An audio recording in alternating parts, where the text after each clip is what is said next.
ಸ್ನೇಹಿತರೆ, ನನ್ನ ಯೂಟ್ಯೂಬ್ ಚಾನಲ್ಗೆ ಆಧಾರದ ಸ್ವಾಗತ. ಒಂದೊಂದು ಬೀಚ್ನಲ್ಲಿ ಒಂದೊಂದು ವಿಶೇಷತೆ ಇರುತ್ತದೆ. ಆದರೆ ಈ ಬೀಚ್ನಲ್ಲಿ ಹಲವು ವಿಶೇಷತೆ ಇದೆ. ಏನೆಲ್ಲ ವಿಶೇಷತೆ ಇದೆ ಅಂತ ನೀವೇ ನೋಡಿ.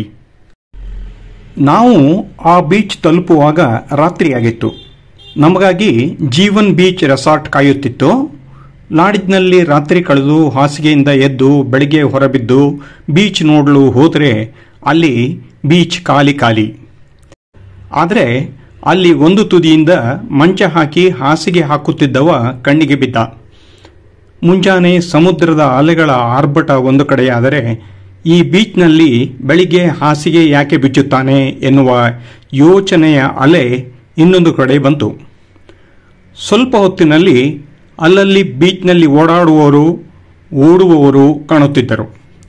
ಅದರ ಜೊತೆ ಒಂದು ಕಡೆ ಮಂಚ ಹಾಕಿ ಹಾಸಿಗೆ ಇಡುತ್ತಿದ್ದವ ಸಹ ಅಲ್ಲೇ ಇದ್ದ. ಹಾಸಿಗೆ ಹಾಕುತ್ತಿದ್ದವನ ಜೊತೆ ಕೇಳಲು ಹೋದಾಗ ಅವನು ಕಾರ್ಯನಿರತನಾಗಿದ್ದ. ಜೊತೆಗೆ ಅವನಿಗೆ ಮಲಯಾಳಂ ಬಿಟ್ಟು ಬೇರೇನೂ ತಿಳಿಯದು. ನನಗೆ ಮಲಯಾಳಂ ಬರುತ್ತಿರಲಿಲ್ಲ. ಭಾಷೆಯ ಸಮಸ್ಯೆ ಇದ್ದದ್ದರಿಂದ ಅವನ ಹಾಸಿಗೆ ಹಾಸುವ ಕೆಲಸ ಸುಮ್ಮನೆ ಗಮನಿಸುತ್ತಾ ಹೋದೆ. ಆಗ ಅಲ್ಲಿಯೇ ಯಾರೋ ಒಬ್ಬರು ಆಗತಾನೆ ಹಾಕಿದ್ದ ಮಂಚದ ಮೇಲೆ ಮಲಗಿದರು. ಅವರಿಗೆ ಮಾಹಿತಿ ಗೊತ್ತಿರಬಹುದೆಂದು ಅವರ ಬಳಿ ಹಾಸಿಗೆಯ ಬಗ್ಗೆ ಕೇಳೋಣ ಎಂದು ಹಿಂದಿಯಲ್ಲಿ ತಯಾರಾಗುತ್ತಿದ್ದ ಹಾಗೆ ಆತ ಕನ್ನಡದಲ್ಲಿ ಮಾತಾಡುತ್ತಾ ಮೊಬೈಲ್ನಲ್ಲಿ ತಮ್ಮ ಮನೆಯವರಿಗೆ ಸಮುದ್ರ ತೋರಿಸುತ್ತಾ ಖುಷಿ ಪಡುತ್ತಿದ್ದ. ಕನ್ನಡದಲ್ಲಿ ಅವರ ಪರಿಚಯವಾದ ನಂತರ ಅವರು ತಮ್ಮ ವಿಡಿಯೋ ತೆಗೆಸಿಕೊಂಡು ಹಲವು ಫೋಟೋ ಕೂಡ ತೆಗೆಸಿಕೊಂಡರು. ನನ್ನದು ಒಂದು ಫೋಟೋ ತೆಗೆದುಕೊಟ್ರು. ಆದರೆ ಅವರಿಗೆ ಹಾಸಿಗೆ ಬಗ್ಗೆ ಏನೂ ಗೊತ್ತಿರಲಿಲ್ಲ. ಆಗಲೇ ಹಾಸಿಗೆ ಹಾಕುವವನು ನಮ್ಮನ್ನು ಎಬ್ಬಿಸುತ್ತಾ ಇನ್ನೂ ಹಲವು ಮಂಚ ಹಾಕುವ ಗಡಿಬಿಡಿಯಲ್ಲಿ ಇದ್ದ.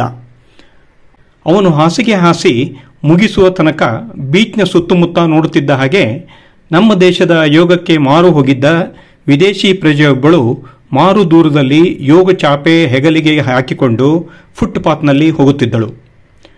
ಮತ್ತೆ ಅತ್ತ ಬೀಚ್ನತ್ತ ನೋಡಿದರೆ ನಡೆದು ಬರುತ್ತಿದ್ದ ವ್ಯಕ್ತಿಯೊಬ್ಬ ತಟ್ಟನೆ ನಿಂತು, ನೀನೆಲ್ಲಿ ನಡೆವೆ ದೂರ, ಎಲ್ಲೆಲ್ಲೂ ಸಮುದ್ರ ತೀರ ಎನ್ನುತ್ತಾ ಅಲೆ ನೋಡುತ್ತಾ ಮುಂದೆ ಸಾಗಿದ. ಪಕ್ಕದಲ್ಲೇ ಒಂದು ಕಡೆಯಿಂದ ಓಡುತ್ತಾ ತೀರದಲ್ಲಿ ಮ್ಯಾರಥಾನ್ ಓಟ ಮಾಡುತ್ತಿದ್ದರೆ ಇನ್ನೊಬ್ಬ ವಿರುದ್ಧ ದಿಕ್ಕಿನಲ್ಲಿ ಮ್ಯಾರಥಾನ್ ಓಡುತ್ತಿದ್ದ. ಹಿಂದಿರುಗಿ ಫುಟ್ಪಾತ್ ನೋಡಿದರೆ ಅಲ್ಲೊಬ್ಬ ತನ್ನ ಫುಟ್ ಎತ್ತಿ ಅಲೆಗಳಿಗೆ ಹಿಂದೆ ಹೋಗು ಎಂದು ಒದೆಯುತ್ತಿದ್ದ ಹಾಗೆ ಕಾಣಿಸುತ್ತಿತ್ತು. ಇಷ್ಟಾದರೂ ಮಂಚ ಹಾಸಿಗೆ ಹಾಕುವವನ ಕೆಲಸ ಮುಗಿದಿರಲಿಲ್ಲ. ಹಾಗಾಗಿ ಬೀಚಿನತ್ತ ಮತ್ತೆ ಕಣ್ಣು ಹಾಕಿದೆ. ಅಲ್ಲೊಬ್ಬರು ಕಾಲ ಹಿಂದೆ ಸಾಗಿದರೆ ಹೇಗೆ ಎಂದು ತಮ್ಮ ಕಾಲನ್ನು ಹಿಮ್ಮುಖ ಮಾಡಿ ನಡೆಯುತ್ತಿದ್ದರು. ಮುಂದೆ ನೋಡುತ್ತಾ ಹಿಂದೆ ಸಾಗುವ ಪರಿ ನೋಡುವಂತೆ ಇತ್ತು. ಇನ್ನೊಬ್ಬರು ನಿಂತುಕೊಂಡೇ ಮರಳಿನ ಮೇಲೆ ಜಾಗಿಂಗ್ ಮಾಡಿ ಮಾಡಿ ಬೆವರಿಳಿಸುತ್ತಿದ್ದರು. ಇನ್ನು ದೊಡ್ಡವರೊಬ್ಬರು ಬಾಲ್ಯದ ನೆನಪಾಗಿ ಕಾಲ ಮೇಲೆ ಮರಳ ರಾಶಿ ಮಾಡಿ ಗುಬ್ಬಿಗೂಡು ಮಾಡುತ್ತಿದ್ದರು. ಆ ಗೂಡಿಗೆ ಕಪ್ಪೆ ಚಿಪ್ಪು ಇಟ್ಟು ಮರಳನ್ನು ಚೆನ್ನಾಗಿ ಒತ್ತಿ ಮೆತ್ತಿ ನಿಧಾನವಾಗಿ ಕಾಲು ಎಳೆದುಕೊಂಡು ತಾವು ಮಾಡಿದ ಗೂಡಿಗೆ ತೊಂದರೆಯಾಗದಿರಲಿ ಎಂದು ಜೈ ಶ್ರೀರಾಮ್ ಎಂದು ಬರೆದು ಮುಂದೆ ಸಾಗಿದರು. ಇದನ್ನೇ ನೋಡುತ್ತಿದ್ದ ನನ್ನ ತಂಡದ ಸ್ನೇಹಿತೆಯೊಬ್ಬರು, ಸರ್, ಈ ಡ್ರೆಸ್ನಲ್ಲಿ ನನ್ನ ಫೋಟೋ ತೆಗೆಯಿರಿ ಎಂದರು. ಏಕೆಂದರೆ ಯಾವತ್ತೂ ಸೀರೆ ಉಡುತ್ತಿದ್ದ ಅವರು ಈ ಸಮುದ್ರದ ನೀರಿನಲ್ಲಿ ಸ್ನಾನ ಮಾಡಲೆಂದು ಜೀವಮಾನದಲ್ಲಿ ಮೊದಲ ಬಾರಿ ಚೂಡಿದಾರ್ನಲ್ಲಿ ಬಂದಿದ್ದರು. ನೆನಪಿಗಾಗಿ ಫೋಟೋ ತೆಗೆಸಿಕೊಂಡರು. ಪ್ರವಾಸಿಗಳು ಅಲೆಗಳ ಜೊತೆ ಅಲೆಯುತ್ತಾ ಸಮುದ್ರದ ಆಳ ಅರಿಯದ ನೀರೊಳಗೆ ಮುಳುಗದಂತೆ ನೋಡಲು ಆಗಲೇ ಕೋಸ್ಟ್ ಗಾರ್ಡ್ಗಳು ಗಸ್ತು ಹೊಡೆಯುತ್ತಿದ್ದರು. ಇವರ ಜೊತೆ ಏಳುವ ಅಲೆಗಳ ಮೇಲೆ ಜಿಗಿದಾಡಲು ವಾಟರ್ ಸರ್ಫಿಂಗ್ ಮಾಡಲು ಜಾಗ ಹುಡುಕುತ್ತಾ ಸಾಗುತ್ತಿದ್ದ ಇನ್ನೊಬ್ಬ. ಆದರೆ ಅಲೆಗಳ ಜೊತೆ ಮೊಬೈಲ್ ಹಿಡಿದು ಅಲೆಯುತ್ತಿದ್ದ ನಾನು ದೂರದಿಂದ ನೋಡಿದರೆ ಮಂಚ ಹಾಸಿಗೆ ಹಾಸುವವನ ಕೆಲಸ ಇನ್ನೂ ಮುಗಿದಿರಲಿಲ್ಲ. ಮತ್ತೆ ಸಮುದ್ರದತ್ತ ನೋಡಿದರೆ ಬೆಳಿಗ್ಗೆ ಮೀನು ಹಿಡಿಯಲೆಂದು ದೋಣಿಯನ್ನು ಬಲೆಯ ಸಹಿತ ನೂಕಿ ಇಳಿಸುತ್ತಿದ್ದರು. ಹಿಂದಿ ಬರುತ್ತಿದ್ದ ದೋಣಿಯ ನಾಯಕನನ್ನು ಪರಿಚಯ ಮಾಡಿಕೊಂಡ ಮೇಲೆ ಅವನು ಕುದುರೆ ಹಲ್ಲೆ ಆಕಾರದಲ್ಲಿ ಬಲೆ ಬೀಸುತ್ತಾ ಹೋದರೆ ಕಡೆಗೆ ಬಲೆಯ ತುದಿಯ ಟೋಪಿ ಆಕಾರದ ಜಾಗದಲ್ಲಿ ಮೀನುಗಳು ಸಿಕ್ಕಿ ಹಾಕಿಕೊಂಡು ಬರುತ್ತವೆ ಎಂದು ಗೊತ್ತಾಯಿತು.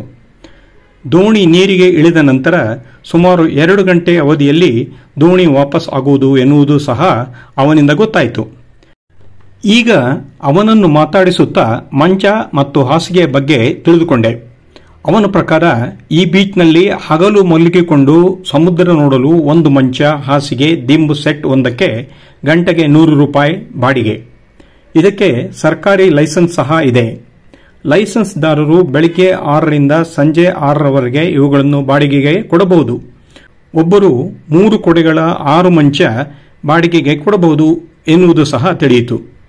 ಸಂಜೆ 6ರ ನಂತರ ಎಲ್ಲ ಬದಿಗಿಟ್ಟು ಮತ್ತೆ ಮರುದಿನ ಮಂಚ, ಹಾಸಿಗೆ, ದಿಂಬು ಇಡುವ ಕೆಲಸ ಮಾಡಬೇಕು.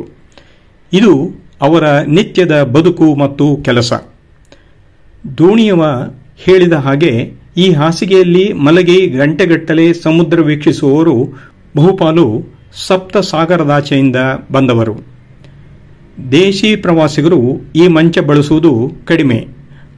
ಆದರೂ ನಾವಿಬ್ಬರು ಮೈ ತುಂಬ ಬಟ್ಟೆ ಹಾಕಿಕೊಂಡು ದುಡ್ಡು ಕೊಡದೆ ಸ್ವಲ್ಪ ಹೊತ್ತು ಮಂಚದಿಂದ ಸಮುದ್ರದ ಅಲೆ ನೋಡಿದ ಅನುಭವ ಪಡೆದುಕೊಂಡೆವು. ಇದು ಹಾಸಿಗೆಯ ವಿಷಯವಾದರೆ, ಮೀನು ಹಿಡಿಯುವ ದೋಣಿಗಾಗಿ ಕಾಯುತ್ತಿದ್ದ ನನಗೆ ಬೀಚ್ನ ಸಹವಾಸ ದೋಷವೋ ಏನೋ ಶ್ವಾನಗಳ ಸರಸ ಕಣ್ಣಿಗೆ ಬಿತ್ತು.